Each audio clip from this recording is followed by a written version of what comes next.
Célèbre la récolte et les labours. Elle a pris dans une petite campagne québécoise l'air d'une performance agrico-artistique sans précédent. C'est à Saint-Ubalde, comté de Portneuf, qu'une équipe de laboureurs professionnels a sculpté dans la terre le plus long agrotexte du monde. 3 mots labourés en lettres de 300 pieds de hauteur et 250 de largeur. Texte, terre, tis.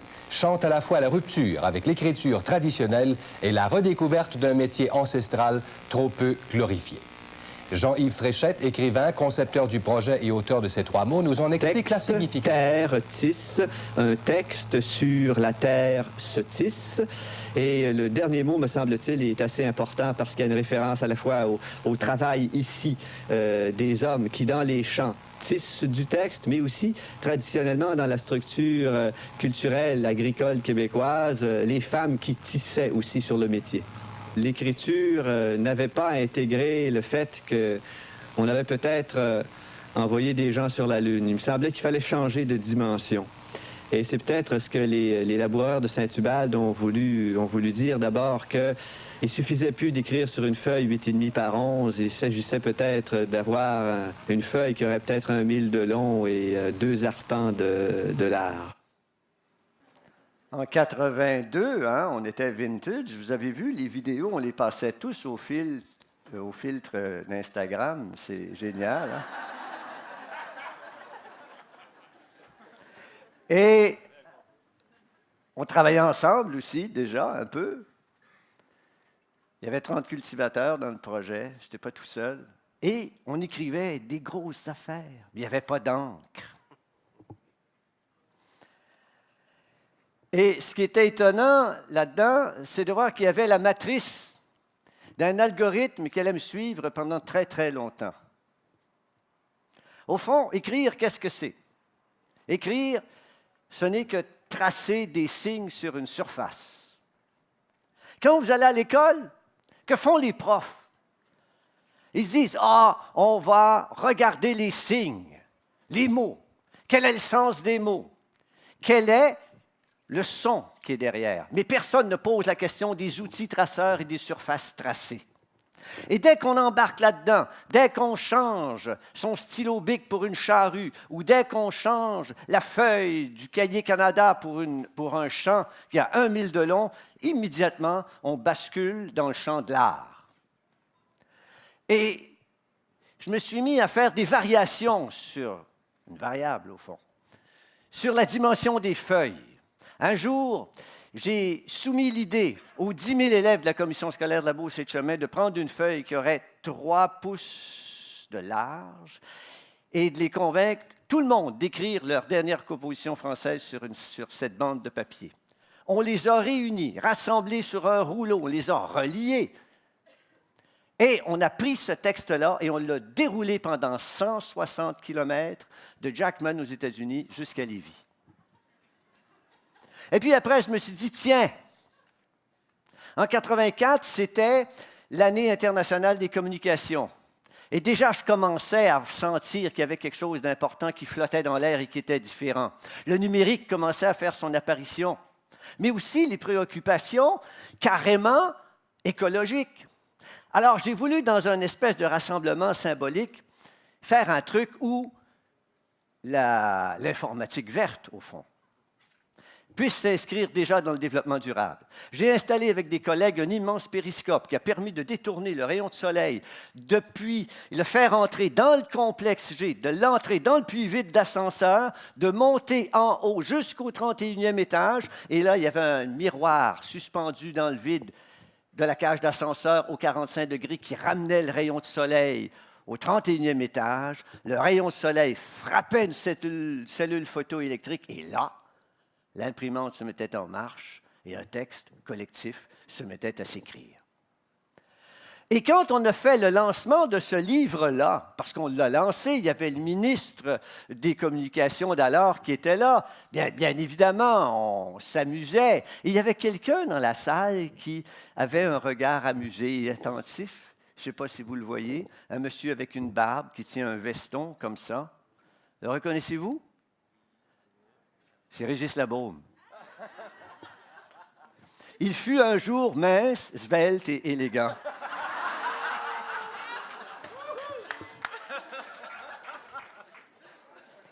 Et alors, tout ça m'énervait un peu, hein? Je me dis, qu'est-ce qu'on peut faire à partir de ces outils-là? Écrire, c'est tracer des signes sur une surface. Le numérique permet de faire des trucs extraordinaires. Mes étudiants, ils voyaient bien que ce que je faisais, là. Ils me disent, Jean-Yves, on va se patenter une école idéale. J'ai dit, c'est quoi une école idéale? Ils ont dit, c'est un beau décor. Parfait. Ce n'est plus les bétons. Et une école idéale, c'est une école avec des ordinateurs, un ordinateur pour chacune des personnes. Et là, on a installé comme ça un chantier de production textuelle. Le devoir qu'on avait à faire a duré pendant une semaine. On travaillait jour et nuit. L'école était ouverte 24 heures par jour. Il y avait des gens qui, au petit jour, étaient encore en train de faire des devoirs. Et là, on a inventé plein de trucs, comme par exemple le tapis souris. On s'est mis à travailler sur des dimensions intéressantes au niveau du mobilier. Et il est clair que l'ergonomie était une préoccupation constante. Et alors, bien entendu, puisque c'est intéressant de travailler du texte dans un contexte amusant, les gens se comptaient fleurettes. Et vous voyez,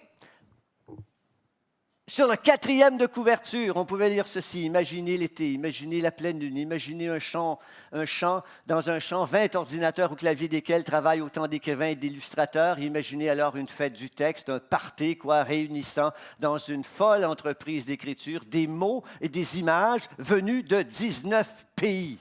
C'était presque le web.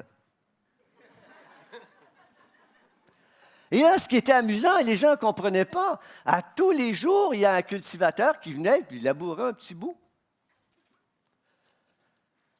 Mais moi, pour installer mes 24 Mac dans un champ, pour aller chercher mes 2 imprimantes laser qui fonctionnaient à 5 pages minutes,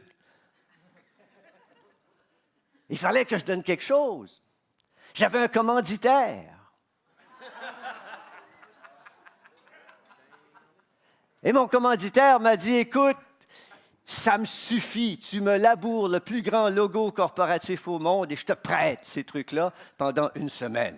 Bien entendu, il m'a demandé de m'assurer pour 1 million, mais bon, c'est une autre histoire. Hein? 86. OK? Et alors, je me suis mis à rêver à ce que pourrait être l'école idéale. Et là, on s'est mis à travailler ensemble, un groupe de profs, et on s'est dit, pourquoi on ne pourrait pas faire aussi, imaginer quelque chose qui soit du côté un peu virtuel. On ne savait pas trop ce que c'était. Et alors, on se réunit, un groupe, autour d'un monsieur qui avait eu une idée formidable, il s'appelle Didier Tremblay. On invente un village qui est un petit village sur le bord du Saint-Laurent, quelque part, qui donc rassemblerait des habitations et qui ressemblerait à quoi? À ce que pouvait être le Québec en 1852. Et dans ce village-là, les élèves qui s'y promenaient pouvaient cliquer sur les maisons. Et quand ils cliquaient sur les maisons, ils risquaient de rencontrer un des personnages qui étaient là. Les élèves pouvaient écrire à ces personnes-là. Et en périphérie de tout ça, il y avait un immense jeu de rôle. Il y avait des bénévoles qui pouvaient répondre à la place de Thérèse Chiasson. Et là, il y a un petit gars qui s'appelait, je ne sais pas moi, Michel Talbot, qui disait bonjour Thérèse, moi je joue aux jeux vidéo, puis j'écoute la TV. Elle, en 1852, lui répondait, mais écoute, c'est quoi ça une TV? Et là, le prof mettait en place toute sa pédagogie du texte informatif. Et les jeunes écrivaient à Thérèse Chiasson, qui, elle, était en 1852, puis il dit, ben voilà, un téléviseur, c'est un appareil à travers lequel, etc., etc. Et ça a été formidable. À une certaine époque, il y a 20 000 élèves au Québec qui travaillaient dans le village Prologue. On a dit, ça y est, on est en voiture, on va changer l'éducation au Québec. Et puis, en 1996, vint la Réforme. Et on a tout perdu. Mais j'ai continué à enseigner.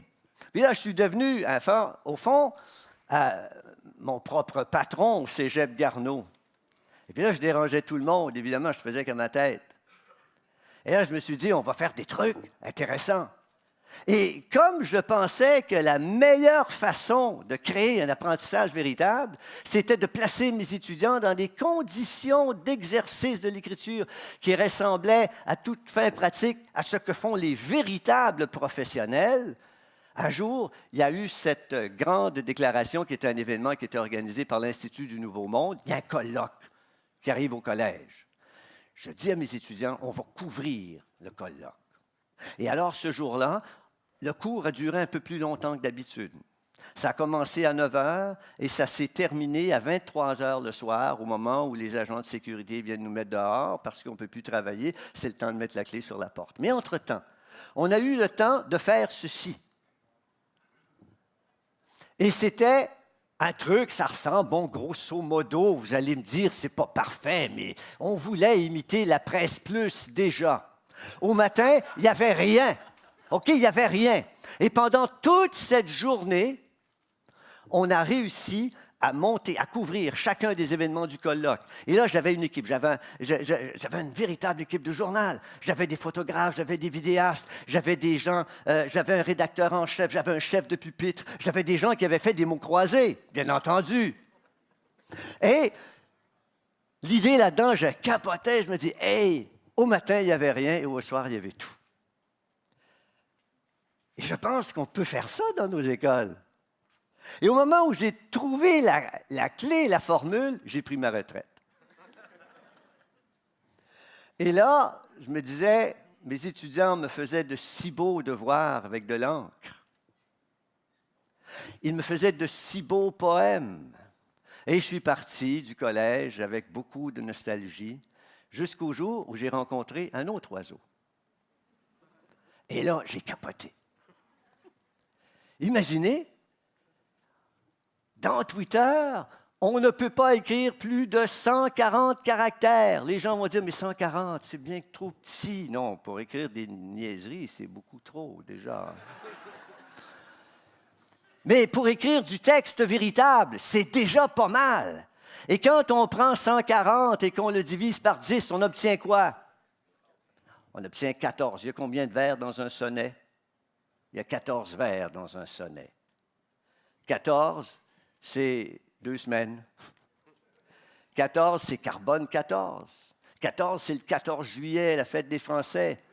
14, c'est presque tout quand on y pense. Hein? Et ce que je trouvais intéressant là-dedans, c'est cette possibilité de dire on peut écrire des textes littéraires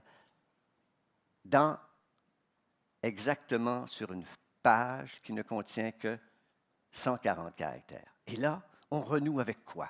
On renoue avec la tradition orientale du haïku. On renoue avec notre propre tradition du texte bref. On renoue avec les proverbes, les aphorismes. On renoue avec les emblèmes, les devises. On renoue avec ces grands textes qui portent l'univers en 5 lettres. E est égal à MC2, Batins. C'est moins de 140 caractères.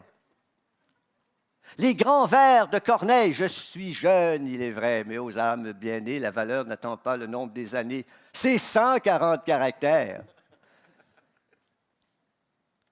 Et puis Pascal, le silence éternel de ces espaces infinis, m'effraie. C'est pas beaucoup non plus. Alors, là, je me dis, faisons les choses. Puis j'étais gêné, hein? Je m'invente un avatar. Je décide de m'appeler Pierre-Paul Plot, à cause de l'allitération, bien sûr. P. Clin d'œil aux trucs qui n'ont jamais marché au Québec, comme le partenariat public-privé. Mais voyez-vous que derrière ça, ce que je voulais, c'est un partenariat pédagogique public. Et là, je me mets à faire circuler des mots qui ne font que 140 caractères. Et j'ai des abonnés. C'est fou, hein? J'écris des trucs comme le solfège des éclaboussures. Apprendre le solfège des éclaboussures est difficile, mais nécessaire pour étrangler ta peur des dissidences. Hey, il y a 2108 personnes qui aiment ça, qui suivent, qui mettent des trucs comme ça, puis qui me retweetent. Puis je capote, là. Gaston Miron, quand il a fait L'homme rapaillé, le tirage de tête, c'était 150 exemplaires. Moi, j'ai 2108 followers. Hey!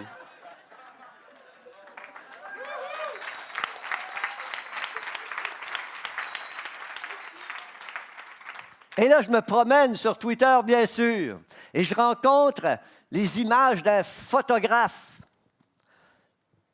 qui s'appelle Patrick Saint-Hilaire. Patrick Saint-Hilaire, il a une thématique assez particulière. Il fait un album de famille avec les 5 femmes de sa vie. Bon, ça vous intrigue, hein? Sa femme et ses 4 filles. Et il les photographie dans des postures qu'elles décident. Ça se passe à peu près comme ça. C'est un jeu qu'ils ont ensemble depuis plusieurs années. Les filles, ils vont voir Patrick et disent « Hey, papa, j'ai une idée de photo, viens nous poser. » Et alors, les filles décident du décor, elles décident du costume, elles décident de la pose. Ce sont les directrices artistiques du projet photographique. Et là, ce que je remarque, sur aucune des photos, les filles ne rient. Alors, je décide de répondre, de réagir à ça. Et voyez-vous que l'absence de sourire chez un enfant, c'est intriguant. Ça ouvre une palette d'expressions extraordinaires comme la peur, la crainte, le doute, la solitude. Toutes ces choses qu'on ne voit pas quand on dit « Fais un beau sourire à papa, papa va te faire une photo. » Alors, je réagis à ça. Je dis, j'envoie ça à Patrick. Et là, je dis, l'usure du jour, c'est l'usure du jour qui calcine les pétales du sort et des images, et la transe n'est plus rien, ni le secret, ni la folie. Et là, je lui soumets un projet. Je dis, Patrick, on va faire un livre, plein d'encre d'abord, pas d'encre ensuite, parce qu'on va le dématérialiser.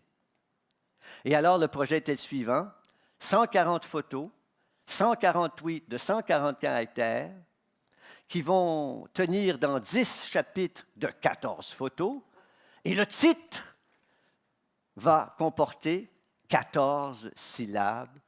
Ne sois pas effrayé du pollen dans l'œil des filles. Il y a une nouvelle esthétique qui se passe là, OK? Tout se passe dans nos mains. La façon de faire des choses, que ce soit les photos, que ce soit les textes, que ce soit le son, que ce soit la sono, tout est géolocalisé. L'art, les nouvelles propositions sont collaboratives, on est multi- et pluri-plateforme. Bref, l'engagement artistique devient social. Et moi, aujourd'hui, ce que je veux vous dire, c'est ceci. Qu'allez-vous faire, vous, pour développer une informatique durable et verte? Qu'allez-vous faire pour atteindre la seule souveraineté qui est à portée de main, la souveraineté numérique? Mais occupez-vous-en. Parce qu'à voir le bordel informatique qu'il y a ici maintenant, on doute. On doute parce que la gouvernance numérique n'est pas là. Parce que vous rendez-vous compte qu'il y a des gens qui travaillent au gouvernement qui gagnent en 1 heure ce que gagne un programmeur junior dans 1 semaine pour accumuler des déficits d'1,5 milliard sur des projets qui n'ont jamais livré. Ça vous fait pas mal, ça?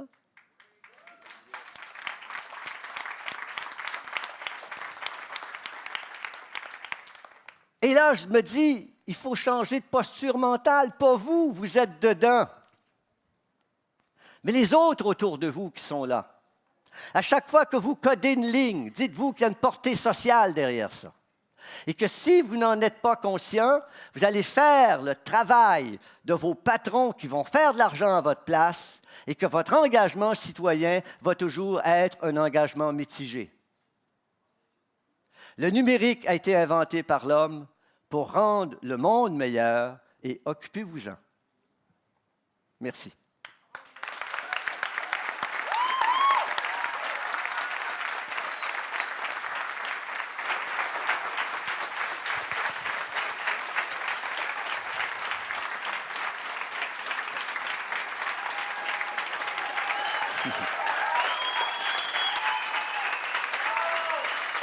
Merci.